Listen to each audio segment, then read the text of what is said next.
Good morning, Sky here, known as Cantaloupe to some online, and I'm bringing a video to you on a subject that's interesting to me. It might be of interest to you or someone you know. And I want to talk about what's good in romance.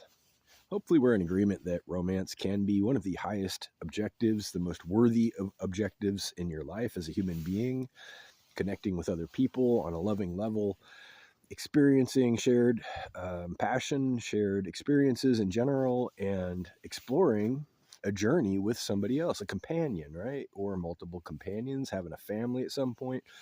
These things should be pretty obviously good. I mean, I think that it's natural and obvious on some level that people have historically enjoyed these things, like on a very high level. It's integral to the human experience to have social connections, family connections, to reproduce and continue all that entire process. But in modern times, now here's the point in this video. In modern times, people have kind of gotten away from this idea with the use of contraception. And I mentioned this in a video yesterday, that contraception is not very well understood in terms of the effects it has on society and the risk and reward system that is part of romance. I want to dive a little deeper into this idea in this video because I feel like I was challenged yesterday. I didn't actually get any direct comments challenging what I said, but I think that some people might not be completely clear about what I meant. I'm not stating an opinion here. What I'm saying is that there is a direct, measurable correlation between the rates of serial monogamy. If you know what that is, it's failing to launch, so to speak. You break up with somebody over and over, you get with somebody new, and there's never a deep level of satisfaction or connection or bonding, and a person ends up searching for something that doesn't materialize, and they can't understand why. They don't understand. They blame themselves or they blame the partners. They say that people are just rotten or whatever, and it just never seems to work out. So either they continue into this pattern or they give up and they just become promiscuous, right? Because they can, at some point they can just say, I'm just going to be casual with it. I'm not going to try to have a heavy relationship. It never seems to work out.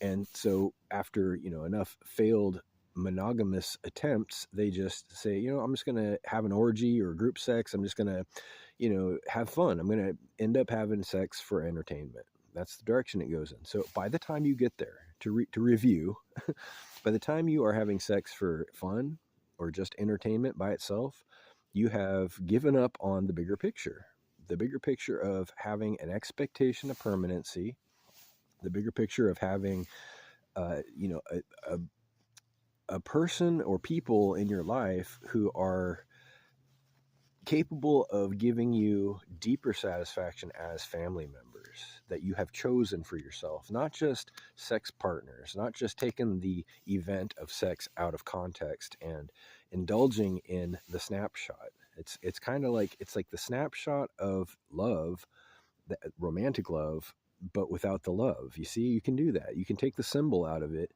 and at that point it becomes lust or fornication, these words that I used yesterday. And I think that I was triggering some people. I just get this feeling, I don't know, there are some words that have become profane, and it flip-flopped from ancient times when other words were profane. But morality, fornication, lust, people laugh at this stuff now. They laugh at it because it is reminiscent of some, musty old preacher who doesn't really have an understanding of what's good, what's modern, what's proper, or what's true.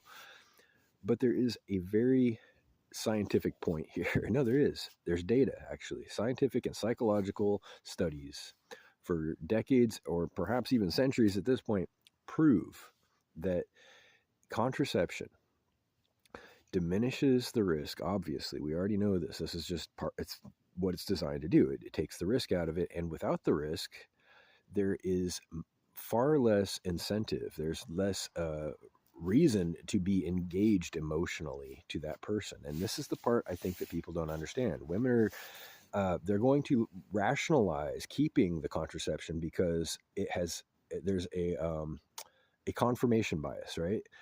women have already been programmed. They've already decided. They're entering the idea with the assumption that contraception cannot and shall not be separated from them, under no circumstances, because it represents safety, it represents empowerment, it represents the freedom of choice to live how you want to live without being under somebody's thumb. And this is exactly the double-edged sword I'm referring to. Yes, there is all that. Yes, there is the danger of being at the mercy of your reproductive organs, being at the mercy of your menstrual cycle, being at the mercy of your sex partner. But do you see the other side of that coin? Do you see the other side, where your heart isn't stupid? Your heart doesn't negotiate, and it will respond to necessity and the actual conditions of the situation you're in, regardless. And if you make that situation completely safe, the heart will not risk being broken. Here's your problem. Here's your trouble. I'm going to say that again. If you make the situation completely safe by using safe sex, the heart will choose, if it's allowed to reserve itself, to protect itself by not necessarily doing what it's intended to do. It will hold back. There will be a barrier, right? A boundary, a barrier, a psychological reluctance. There's no incentive, there's no necessity to bond with this person, because there's no risk of possibly being with them for the duration of a child being born and growing into an adult. I can't explain how the human brain works on this level. I don't know, like, chemically or anatomically exactly how it works. I just know that it does. If there is some real situation, some real risk and necessity, the subconscious, and however you want to describe the heart, it's obviously a metaphor for something that's happening in your nervous system, including your brain. It will respond accordingly to take the risk out of any situation, whether it's romance or not. There is a reciprocal behavior that accompanies that. And it manifests as a recklessness. It manifests as sort of a callousness. Just you don't feel out of your comfort zone, and this is the incentive, right? You don't want to have to leave your comfort zone. But the problem is you never end up leaving your comfort zone, and that's what romance is. Have you looked at somebody in love? They don't look thrilled. They don't look comfortable. They look sometimes ill. People in love look ill if you've seen them. You haven't probably seen them in a long time. Here's my point. Because it has become so commonplace to use contraception, to make everything arbitrary, safe, and for recreational purposes, that what's good, what I started this video saying, what's good, that is to find your soulmate, to bond with your soulmate for life, doesn't even happen anymore. People just end up giving up because they get railroaded by failure to launch every single time. And then after just getting frustrated or getting bored with meeting dozens of people that just never work out, because it never needs to work out.